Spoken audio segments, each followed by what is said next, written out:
will rule the simulation. And well, we have many other options. I will try to go fast. Well, now, okay, this, as I told you, this couples fluid and them. But obviously, when there is fluid and them interaction, you have to, there are new settings. So how do they interact? It appears drag, that's the force that the particles opposed against the fluid.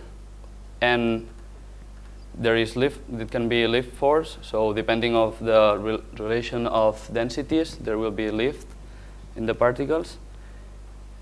And also we have, this is explicit solver for solving the discrete element method. You select your delta time. It may happen that the calculation gives you an error because you selected a too large time step, but then it will give you some warning about this, so you can reduce the time step. And this is neighbor search frequency.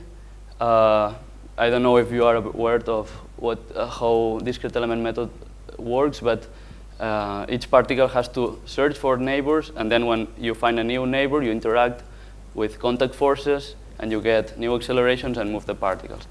But you don't have to search, do a search of neighbors for every time step because it's time consuming. When your time step is really small, you can do it maybe like every 10 times. Okay, again, I select which will be my discrete element. There are no initial discrete elements. What I will do in this case is have an inlet of particles. So there are no initial discrete elements in the model. Instead, there is an inlet.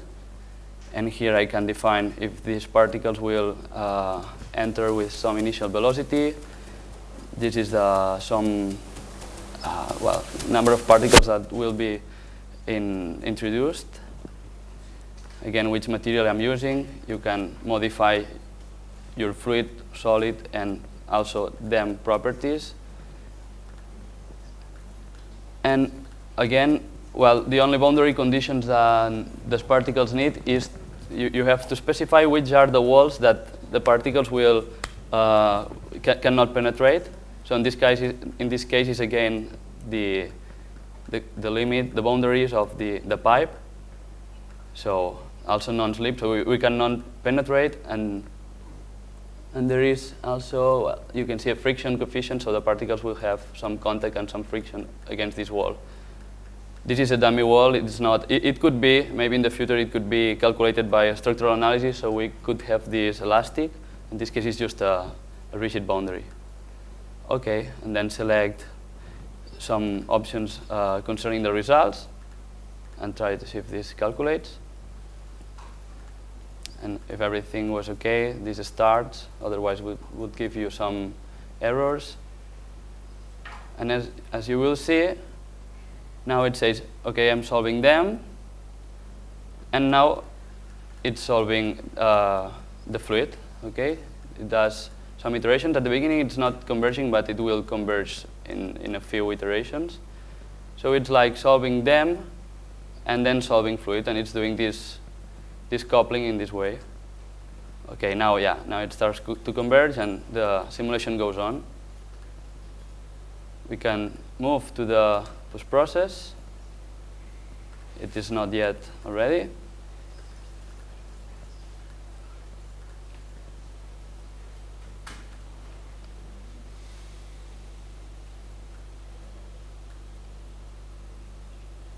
Let's see if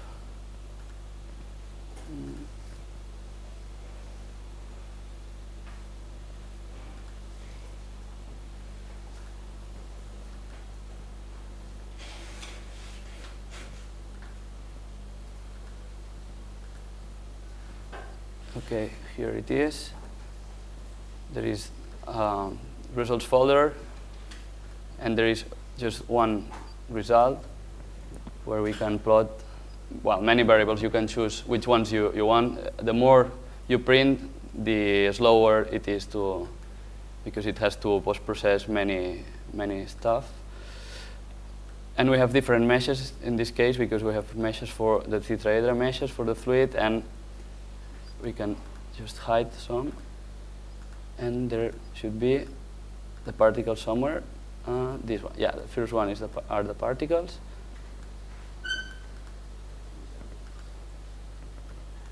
Which we cannot see it. I don't know if you're following the tutorial, you're doing the same and you can see it or not. I guess it's because point options.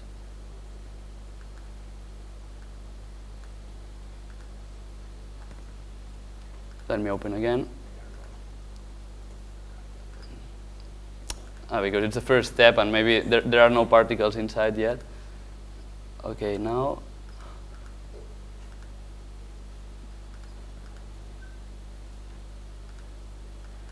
Well, imagine that there are particles getting in.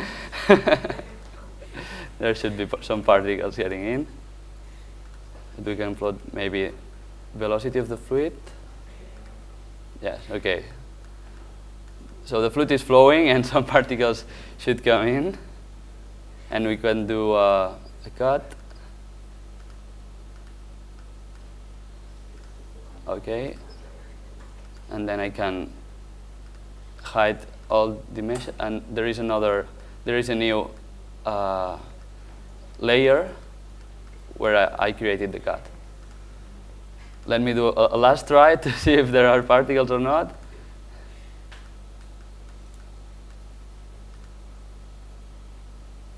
Yeah, there are, but I don't know why I'm not visualizing, because there are like 400 particles in it. Dime. Vale.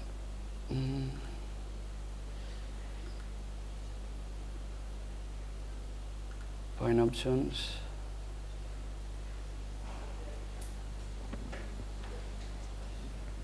Es suficiente, yo creo.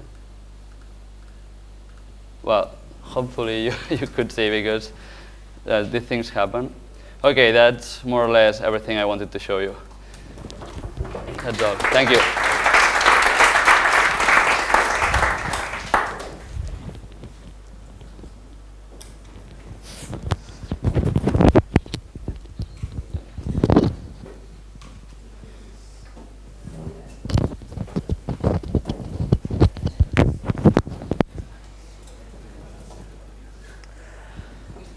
That's the last problem time. Then you can take the coffee.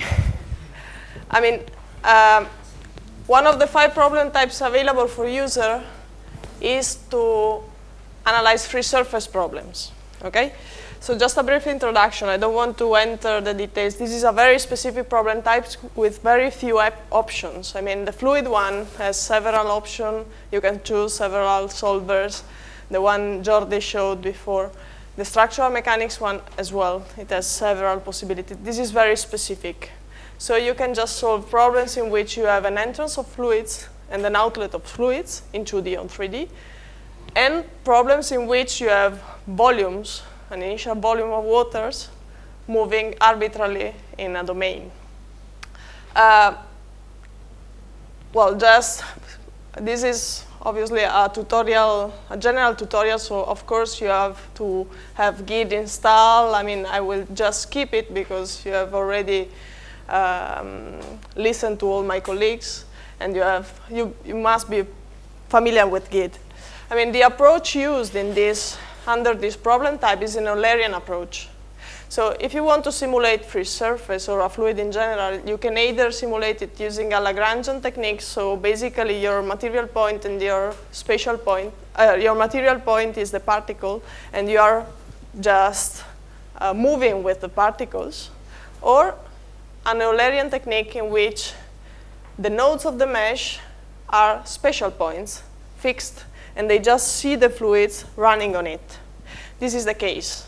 I mean, this is an Eulerian approach. So the mesh is fixed. And you need a technique to define which is the fluid part of the domain and which is the non-fluid part. Air is not present, is not calculated in this case. So, well, the technique used to describe the free surface evolution is level set. Not volume of fluid, but level set techniques. Well, these references can be useful for someone who wants to enter a little bit more the details of the problem types. I've presented 2 well, in the material, there are two examples. The 2D vertical tube, the number is 2D vertical channel.gid, and the 3D dump break. I will not do it on GID to save time since we have very few minutes. I will run on the PowerPoints, and please, if you have any question, just ask. You can open these two GID examples. This is the damn fluid example of before. Sorry. You can open the two vertical channel to follow this tutorial. I mean, the problem we want to solve is very simple. Let's imagine to have a tube, okay, with an entrance of water and with an outlet of water. It's 2D, so in this case, it's a section of this tube.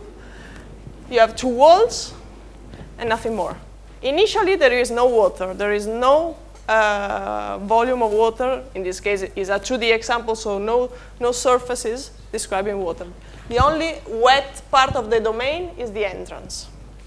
So if we think of the boundary condition of these problems, basically we have two slip walls, one pressure equal to 0 at the outlet, and velocity, so a Dirichlet boundary at the inlet. Nothing simpler than this. So let's go to GID. Let's open data, problem type Kratos, and let's choose free surface flow. Okay? Click next. In this case, it's a 2D example, so let's pick on 2D and click next. And I will recommend you to save your case as soon as you start working on it, not at the end of the imposition of every condition. So save your GID project wherever you want. In this case, I save it into this folder, and I give the name 2D vertical channel. The menu, the Kratos menu, will appear on the right of the traditional GID menus. So as you've already seen, you just have to follow this menu up-down. This is the button of the creation of the groups, which I personally recommend to create at the beginning of the example. And then the second one is the button of the tree.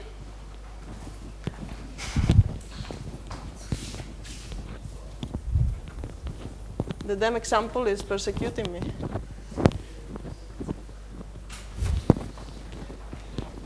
So let's suppose to have the geometry, which is a simple rectangular domain with a surface. And let's start creating the groups. Groups in GID, you already know it, but for those of you who are not present today, are just clusters of geometrical entities who are assigned with the same properties. So, of course, every boundary condition, for example, will be a group. We will have a group of walls, for example, in which we will assign the slip condition. We will have a group of outlet geometrical entities and a group of inlet geometrical entities, for example. But also, the materials is a group. So in this case, the non-fluid material will be a group as well. It's different from layers, because in groups, so, the same entity belongs to several groups and cannot belong to several layers.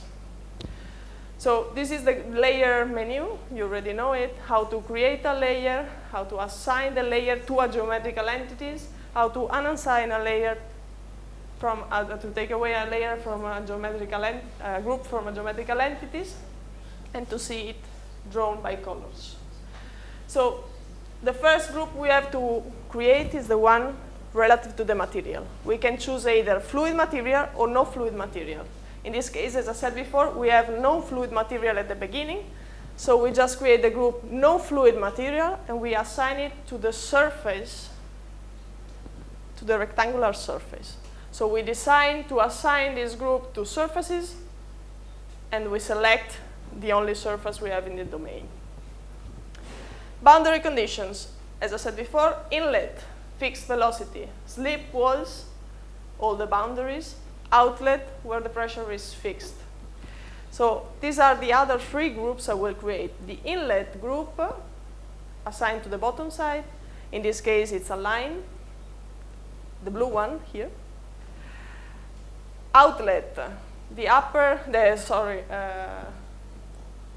walls group, the last one, to the side, and outlet to the upper side, to the upper edge. Okay, so let's open the tree now. Let's click on the tree button, and then let's open solution strategy. Well, let's leave apart these first two parallel type and advanced menu, because you can leave it, well, these are advanced settings. If by default it's OpenMP parallel in 2 processors. If your PC has more than 2 processors, you can just change the number of processors. But I mean, these are advanced things that you can leave like they are set by default. It's mandatory to set gravity. You have already seen it. The value of gravity is fixed, but you have to decide the direction. There is also the option poron zone, actually not available, but available soon to have the possibility of having a porous material inside your domain. Let's open the menu problem parameters. We have to define the initial time, which usually is 0, and the end time. We want to simulate 5 seconds. Max time step and CFL safety factor, what are these? I mean, in this specific application, you cannot decide the time steps, because there is a semi-explicit algorithm behind, and the time step is automatically calculated in function of the Courant-Friedrich-Levy coefficient. And this is because it is a conditionally stable method. So you can only decide which safety factor you can apply to this Courant-Friedrich-Levy coefficient. You can just leave it like it is and change it just in case you have problems of convergence. And the max time step is to define, this is something you can define, that the time step cannot be larger than a certain amount of time. Then the last 2 parameters, the divergence clearance step, initial time step, are the number of steps in which you want to apply an extremely small time steps, which are the initial time steps of the calculation. And usually you can leave like they are by default. They are set just to help the code to converge at the beginning of the calculation. Once the problem parameters have been defined, you have to choose which fluid material. By default, you can choose air and water. And by default, the characteristics of air and waters are defined here. Viscosity and density are defined in the menu materials. If you want to change them, just go to the material menu and change maybe the viscosity here or the density. I don't know, if you want to define a custom fluid material, you can do it in the materials menu. You decide then which kind of elements you want to use. I mean, the options are fluid elements and non-fluids. In this case, as I said before, we have just no fluid initial volume. So let's pick on the no fluid volume, and let's assign it to the no fluid group. There is also the possibility, as you saw in previous tutorials, to use the automatical creation of groups like this. But since we have created the groups at the beginning of the calculation, please just do it using the existing groups and not use the others menu. So let's pick no fluids. Let's assign it to the no fluid groups. And we will see appearing automatically the application of the triangle elements, which are the only one available at these problem types. Boundary condition. Here you will see the 3 boundary conditions available, the inlet, the outlet, and the slip walls, which should be applied to the 3 respective groups. The inlet, let's define a vertical velocity of 1 meter per second, and let's assign it to the inlet group. The same with the outlet. By default, the pressure at the outlet is 0, and let's assign it to the outlet wall. And the slip walls, well, you don't have to assign any parameter, because automatically the code will assign the parameter to the slip wall. just say that the group walls will have these conditions. The results, you just have to define two things. First of all, how many results you want to play. This 0.5 is defining the time interval at which you want the results to be written. I mean, writing the results is very expensive.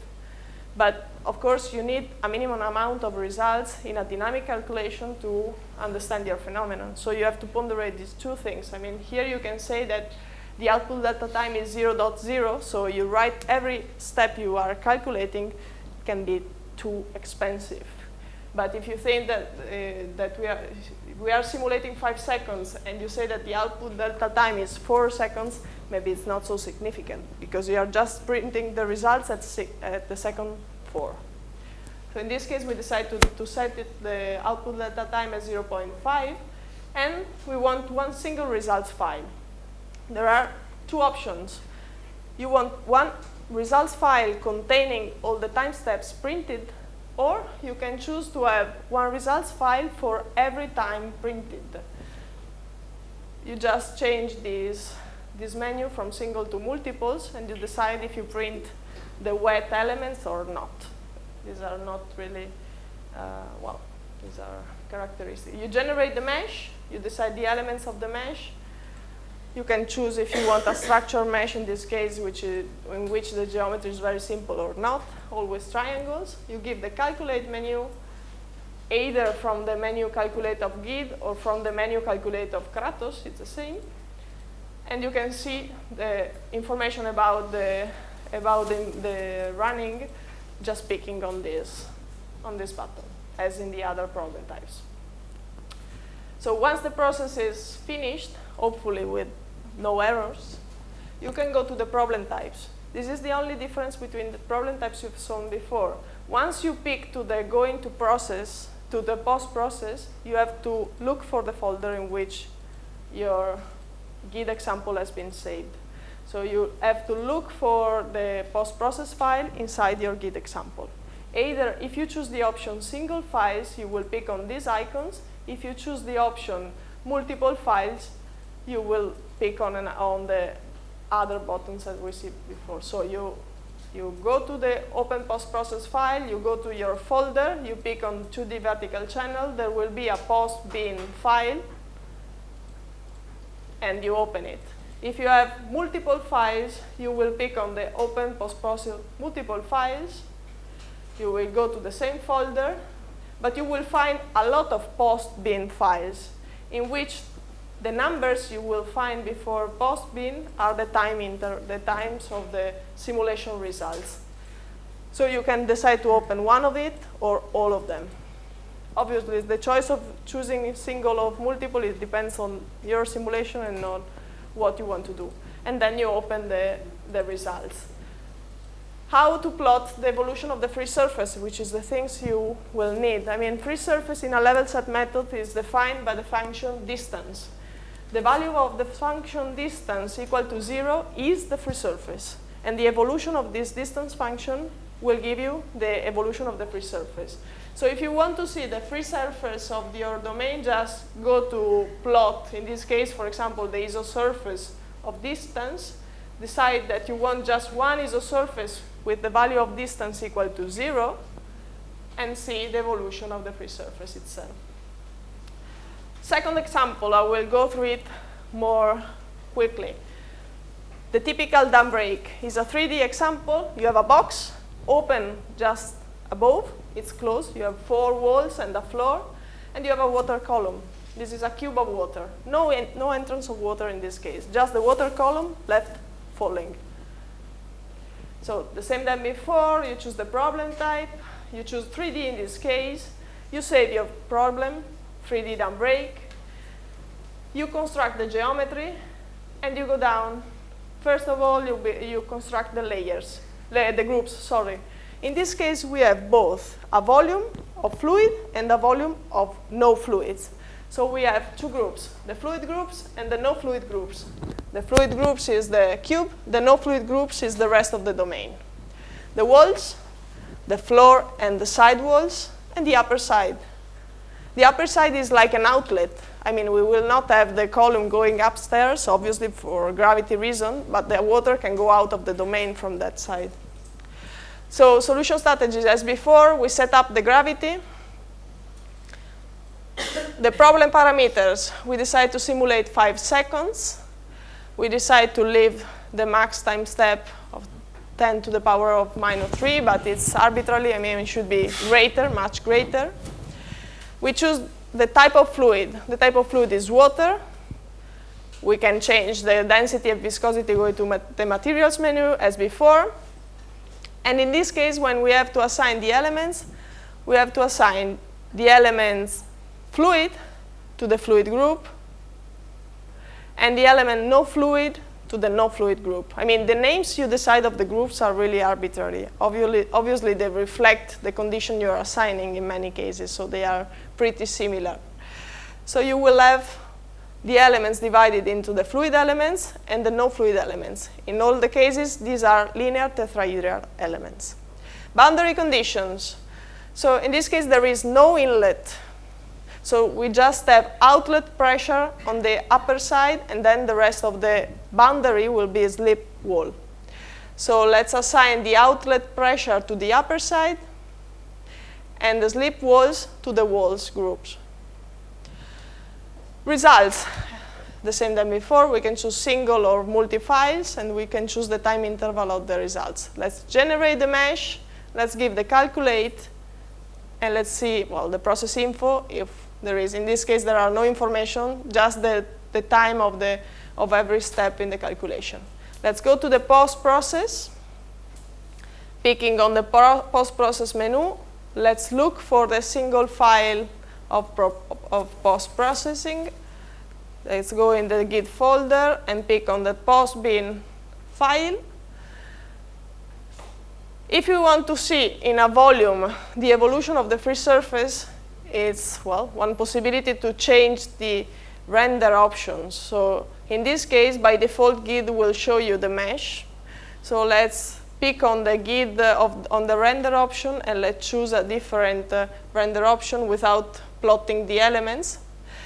And let's assign, as we did in the example before, to plot the isosurface, the distance isosurface equal to 0, which is the free surface. So we want to plot one isosurface with the 0 value, and the free surface will appear. We can animate. Inside the results file, there are all the time steps we have plotted. So let's go to the results animates windows, and let's give play to see the animation of the free surface in the tank. Nothing more. Thank you for your attention. You can go to the coffee break.